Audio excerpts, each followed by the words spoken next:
जय श्री राम। रामचरितमानस में जब भगवान राम लंका पर विजय करके माता सीता के साथ अयोध्या लौटते हैं, तब तक की ये कथा है। तापस वेशधारी भगवान राम जनक सुता सीता और सौमित्र लक्ष्मण को पुष्पक से उतरता देख शत्रुघ्न, कौसल्या, सुमित्रा, कैकेयी सहित सभी माताएं, गौतम, वामदेव, जाबाल, काश्यप, वशिष्ठ पुत्र सुयज्ञ सहित आठों मंत्री लपकते हुए आगे को बढ़े, परंतु राम निश्चल खड़े रहे। उनकी दृष्टि अन्य किसी को नहीं देख रही थी। वे तो दूर टकटकी लगाए अनुज भरत को ही देख पा रहे थे। वे भरत जो राम को देख इतने विभोर थे कि पगों को आगे बढ़ाना ही भूल चुके थे। राम भरत जी को इतनी ललीनता से देख रहे थे कि राम की ओर बढ़ रहे अन्य सभी लोग सकुचाए से खड़े रह गए। मर्यादा पुरुषोत्तम श्री राम भी प्रेम के वशीभूत हो सामान्य मर्यादा का ध्यान न रख सके। अपने गुरुजनों माताओं को यूं ही खड़ा छोड़ के वे भरत की ओर बढ़ चले। भरत ने जब श्री राम को अपनी ओर आता देखा तो उनकी तंद्रा टूटी और वे जैसे गौधूल बेला में कोई बछड़ा अपनी गौ माता को वन से वापस आता देख तड़पता उछलता हुआ पास भागा चला जाता है, राम के निकट दौड़े चले आए।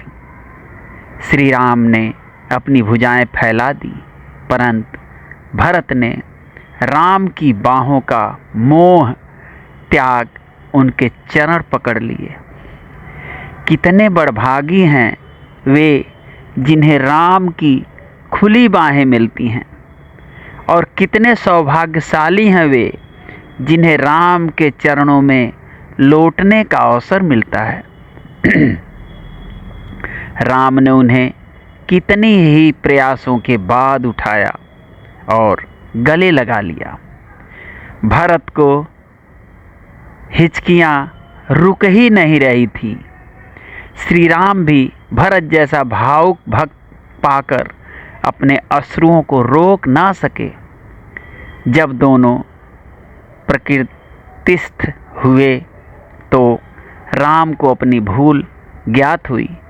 उन्होंने माता कौसल्या के चरण स्पर्श किए। माता सुमित्रा के चरणों में उनका सिर देर तक झुका रहा। लक्ष्मण जैसे नीतिवान पुरुष की माता श्री राम जैसे पुरुषोत्तम के लिए वंदनीय ही होंगी। उन्होंने माता कैकेयी की ओर देखा और देखा माता ने नेत्रों में लज्जा और गर्व का अद्भुत मिश्रण। उन्होंने झटके से माता के चरण स्पर्श किए और फिर उन्हें कसकर गले लगा लिया। माता और पुत्र के परस्पर मूक संवाद किया और परस्पर धन्यवाद भी। अनंतर श्री राम ने उपस्थित सभी मंत्रियों के चरण स्पर्श किए।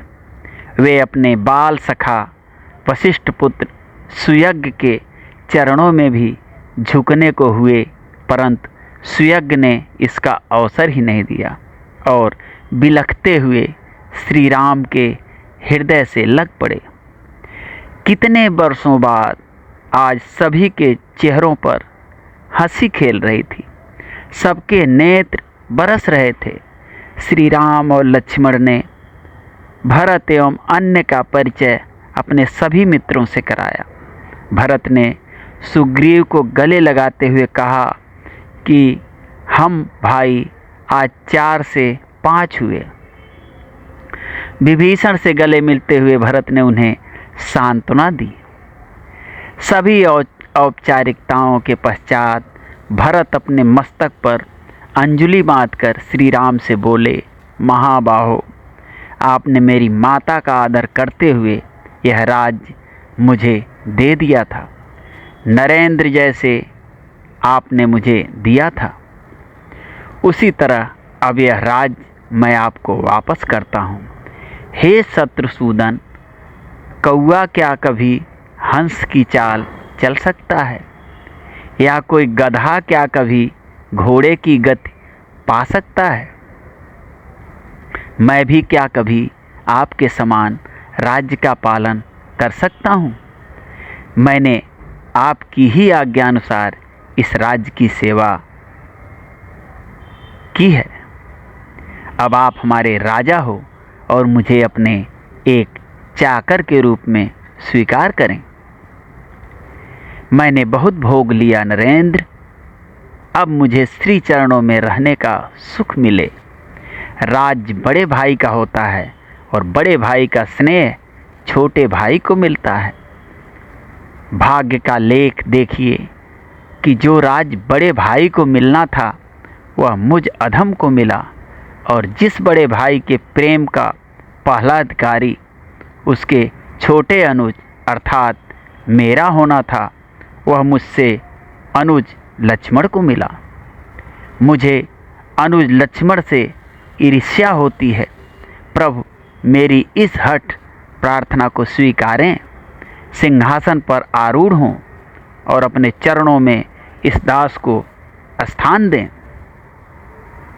भरत के यह वचन सुन श्री राम भाव से भर गए और बहुत कुछ बोलना चाहते हुए भी भरत के प्रेम के वशीभूत हो बोलने में असमर्थ से होते हुए मात्र तथास्तु कह सके।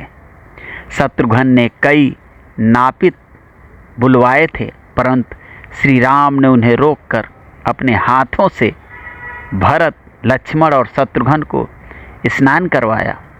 फिर उन्होंने किष्किंधाधिपति सुग्रीव और लंकाधिपति विभीषण को स्नान करवाया। तदनंतर जटा का शोधन कर स्नान किया और पुष्पमाला, अनुलेपन और पीतांबर धारण कर आसन पर बैठे।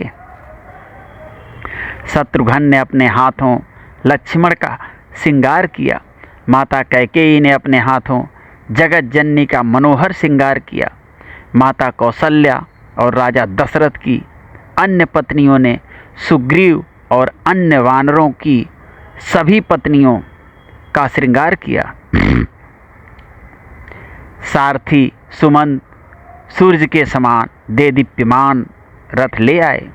श्री राम उस पर आरूढ़ हुए। सारथी का स्थान भरत ने ले लिया। शत्रुघ्न ने छत्र पकड़ लिया। चंवर डुलाने के लिए एक ओर लक्ष्मण जी खड़े हुए तो दूसरी ओर चंवर डुलाने के लिए राक्षस राज और वानर राज लपकते हुए आगे बढ़े, पर राक्षस राज का भाग्य प्रबल था। अतः सुग्रीव रथ के आगे दंड पकड़कर चलने लगे। हनुमान से सुझाव दिया कि वानर राज अंगरक्षक के रूप में गजराज पर चढ़कर आगे आगे चलें। सुग्रीव हाथी पर बैठे और दंड वज्रांग ने पकड़ लिया। माता सीता सुग्रीव की पत्नियों संग दूसरे रथ पर चढ़ी। उन रथों के पीछे 9 सहस्त्र गजों और अश्वों पर रीछ, बानर और राक्षस योद्धा चले। अयोध्या पलकों में हृदय लिए अपने राम की प्रतीक्षा कर रही थी। श्री राम के रथ के नगरी में प्रवेश करते ही प्रजा ने हर्षोद्घोष किया। नारियों और युवतियों ने मंगल गीत गाना प्रारंभ किया। प्रत्येक मंदिर और प्रत्येक घरों में आरती शंख ध्वनि ने कैलाशपति को नृत्य करने पर विवश कर दिया। छोटे बालकों के नेत्रों से होती अश्रु वर्षा ने देवताओं को पुष्प वर्षा के लिए प्रोत्साहित किया। अशोक, विजय और सिद्धार्थ नामक मंत्रियों ने राजमहल में श्री राम का स्वागत किया और सब मिलकर पिता दशरथ के भवन की ओर चले। वहां सभी माताओं को पुनः प्रणाम कर और नेत्रों से ही अनुमति प्राप्त कर राम भरत से बोले, प्रिय भरत, भाई सुग्रीव को मेरा वैदूर्य भवन दे दो। इतना सुनते ही भरत सुग्रीव का हाथ पकड़कर उन्हें राम के भवन में ले गए। पीछे शत्रुघ्न ने पलंग, दीप इत्यादि की व्यवस्था कर दी। तीनों मंत्री राम के भवन में भरत से मिलने आए और प्रार्थना की कि यथाशीघ्र सभी सागरों और नदियों का जल मंगवाया जाए ताकि राज्याभिषेक की तैयारी हो सके। भरत कुछ कहते उसके पूर्व ही सुग्रीव ने वहां उपस्थित हनुमान, जाम्बवान, ऋषभ और गवय को आज्ञा दी कि कल प्रातः तक चारों दिशाओं के समुद्रों का जल उपस्थित किया जाए एवं अन्य वेगवान वानरों को भारतवर्ष की प्रत्येक नदी एवं झील का जल लाने की आज्ञा दी। अगली प्रातः सभी वानरों समुद्रों, नदियों और झीलों के जल के साथ उपस्थित हुए और सभी पात्र वशिष्ठ जी को सौंप दिया। जैसे 8 वसुओं ने देवराज इंद्र का अभिषेक किया था, 8 मंत्रियों वशिष्ठ, वामदेव, जाबाल, काश्यप, कात्यायन, सुयज्ञ, गौतम और विजय ने सीता सहित नरोत्तम श्री राम का अभिषेक किया। पूरे विधि विधान से राज्याभिषेक संपन्न हुआ। राम ने सौमित्र से कहा, धर्मज्ञ लक्ष्मण, हमसे पूर्व महात्मा राजाओं ने जिस प्रकार चतुरंगिनी सेना के साथ इस राज्य का पालन किया था, उसी प्रकार तुम इस भूमंडल के शासन के लिए मेरे साथ प्रतिष्ठित हो। पिता, पितामह और प्रपितामह ने जिस भांति इस राज्य को धारण किया, तुम युवराज पद पर आसीन होकर मेरे समान इस राज्य को धारण करो। यह कदाचित प्रथम अवसर था जब सौमित्र ने अपने ईश्वर तुल्य अग्रज की आज्ञा मानने से स्पष्ट मना कर दिया। उनकी दृष्टि में युवराज पद के योग कोई था तो वह थे अग्रज भरत। सौमित्र के हठ और अपने राजा की आज्ञा के कारण भरत को युवराज पद ग्रहण करना पड़ा। श्री राम ने अपने भाइयों सहित अनेक वर्षों तक राज्य किया। सभी राक्षसों और वानरों अपने राज्यों को लौट गए, परंतु हनुमान श्री राम को छोड़ जा न सके। माता सीता भी उन्हें पुत्रवत मानती थी। अयोध्यावासियों ने नेत्रों में वह दृश्य सदैव के लिए चित्रित हो गया जहाँ महाबाव श्री राम जगत जननी सीता के साथ सिंहासन पर बैठे थे। दाएं बाएं दयालु भरत और सौमित्र, लक्ष्मण चंवर डुलाते तथा पीछे छत्र पकड़े शत्रुघ्न खड़े हैं और श्री चरणों में प्रणाम की मुद्रा में हैं। रुद्रावतार बजरंगी। जय बजरंगबली, जय श्री राम।